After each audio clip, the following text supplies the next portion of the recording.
Chaat samosa chow mein खियावनी ले जाके दुकानिया। Chaat samosa chow mein खियावनी ले जाके दुकानिया। कच दिन कटलू हरियर मरचा हम ही पियावनी पानिया। अब खेत में चलाए भौजी करे धानी की रोपनिया। अब खेत में चलाए भौजी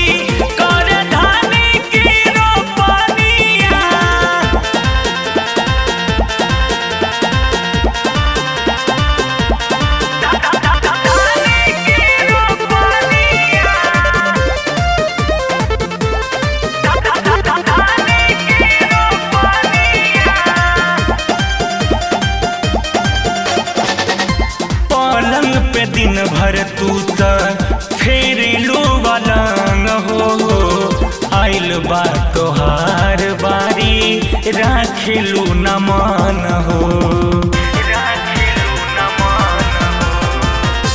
पलंग पे सुत सुत भौजी फेरेलू वालंग हो। आइल बा तोहार बारी राखेलू न मान हो। हमरे नावे लिखल काबा भौजी खटनिया। अब खेत में चलाए भौजी करे धानी की रोपनिया। अब खेत में चलाए भौजी करे धानी की रोपनिया।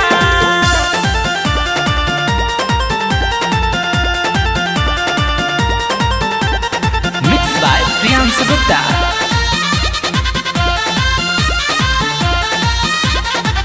भैले नाही खेत में अपना पहला बना गाड़ी।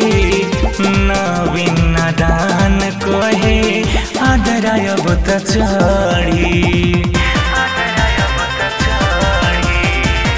भैले नाही खेत में अपना पहला बना गाड़ी।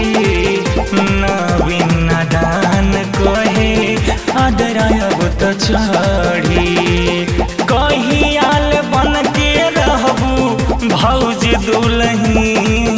अब खेत में चलाए भौजी करे धानी की रोपनिया। अब खेत में चलाए भौजी करे धानी की रोपनिया।